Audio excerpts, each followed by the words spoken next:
ಅವರೆಲ್ಲ ತಮ್ಮ ಬೇಡಿಕೆ ಈಡೇರಿಸುವಂತೆ ಅದೆಷ್ಟೋ ದಿನಗಳಿಂದ ಧರಣಿ ನಡೆಸುತ್ತಿದ್ದಾರೆ. ಆದರೆ ಇದುವರೆಗೂ ಅವರ ಹೋರಾಟಕ್ಕೆ ಯಾವುದೇ ರೀತಿಯಾದಂತಹ ಪ್ರತಿಫಲ ಸಿಕ್ಕಿಲ್ಲ. ಹಾಗಾಗಿ ಇದೀಗ ಅವರು ಗ್ರಾಮ ಪಂಚಾಯತ್ ಚುನಾವಣೆಯ ಬಹಿಷ್ಕಾರದ ಎಚ್ಚರಿಕೆ ಕೊಟ್ಟಿದ್ದಾರೆ.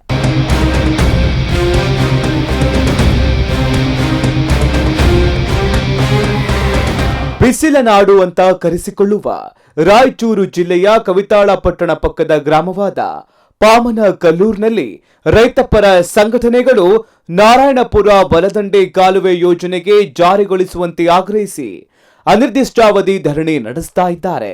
ಕಳೆದ 18 ದಿನಗಳಿಂದ ನಡೀತಾ ಇರುವ ಧರಣಿ ಇನ್ನೂ ಕೂಡ ಮುಂದುವರೆದಿದೆ. ಇನ್ನು ಇಂದು ಯುವಕರು ಪಾಮನಕಲ್ಲೂರಿನ ಧರಣಿ ಸ್ಥಳದಿಂದ ಆದಿಬಸವೇಶ್ವರ ದೇವಸ್ಥಾನದವರೆಗೆ ಬೈಕ್ ರ್ಯಾಲಿ ಮಾಡಿದ್ರು. ಈ ವೇಳೆ ಅಮಿನಗಡ ರೈತರು ಡೊಳ್ಳು ಬಾರಿಸುವ ಮೂಲಕ ರ್ಯಾಲಿಯಲ್ಲಿ ಸಾಗಿದ್ರು.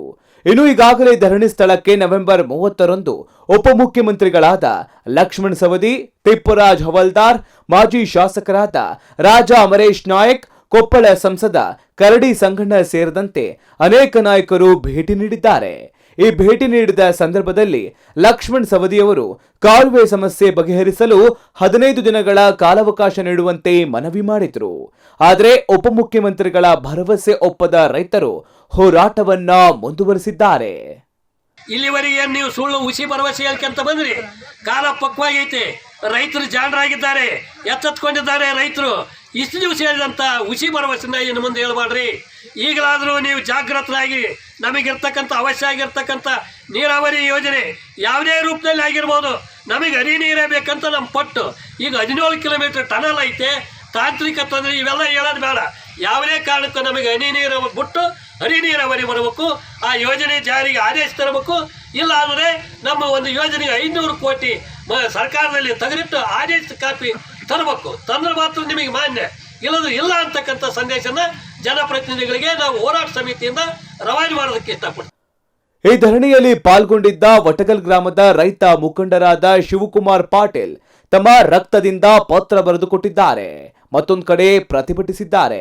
ಹಾಗೂ NRBC 5A ಹೋರಾಟದ ಸಮಿತಿಯಲ್ಲಿ ಪಾಲ್ಗೊಂಡಿದ್ದ ಸುತ್ತಮುತ್ತ ಗ್ರಾಮಗಳಾದ ಅಂಕಶದೊಡ್ಡಿ, ಪಾಮನಕಲ್ಲೂರ್, ವತ್ತಗಲ್, ಹೂವಿನಬಾವಿ, ಬುದ್ದಿನಿ, ಸನಬಾಲ್, ಕಾಟಗಲ್, ಆನಂದಗಲ್, ಚಿಲಕರಾಗಿ, ಹಲವಾಪುರ ಗ್ರಾಮಗಳ ಜನ ಗ್ರಾಮ ಪಂಚಾಯಿತಿ ಚುನಾವಣೆ ಬಹಿಷ್ಕರಿಸುವ ಎಚ್ಚರಿಕೆ ನೀಡಿದ್ದಾರೆ. ಯಾಕಂದ್ರೆ ಇವತ್ತಿನ ದಿವಸ ಅತಿವೃಷ್ಟಿ ಅನಾವೃಷ್ಟಿಯಿಂದ ರೈತರೆಲ್ಲ ಸಮಸ್ಯೆಗೆ ಈಡಾಗ್ತಾ ಇದ್ದಾರೆ. ಇವತ್ತು ಹಳ್ಳಿಗಳೆಲ್ಲ ರೈತರು ಏನಾಗ್ಯಾರ ಅಂದ್ರೆ ಕಂಪ್ಲೀಟ್ ಬೆಂಗಳೂರು ಪುಣೆನೋ ದುಡಿಯೋದಕ್ಕೆ ಹೋಗ್ಬಿಟ್ಟಿದ್ದಾರೆ.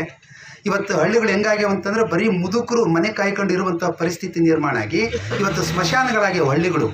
ಇವತ್ತು ಸರ್ಕಾರಗಳದನ್ನು ನಿರ್ಲಕ್ಷ್ಯವಾಗಿ ನೋಡ್ತಾ ಇದ್ದಾರೆ. ಸರ್ಕಾರಕ್ಕೆ ಅದು ಗೊತ್ತೇ ಇಲ್ಲ, ಗೊತ್ತಿದ್ರು ಸಹಿತ ಗೊತ್ತಿಲ್ಲದಂತೆ ಹೋಗಿದ್ದಾರೆ ಅವರು ಈ ಹಳ್ಳಿಯಿಂದನೇ ಹೋದವರು ಎಲ್ಲ ಸರ್ಕಾರಗಳು. ಇವತ್ತು ಸರ್ಕಾರಗಳೇನಾಗ್ಯಾವ ಅಂದ್ರೆ ಅವ್ರ ಕುರ್ಚಿ ಅಲ್ಲಾಡ್ಸಂಗ ನಾವು ಆದ್ರೆ ಮಾತ್ರ ಕೆಲಸ ಮಾಡ್ತಾರೆ.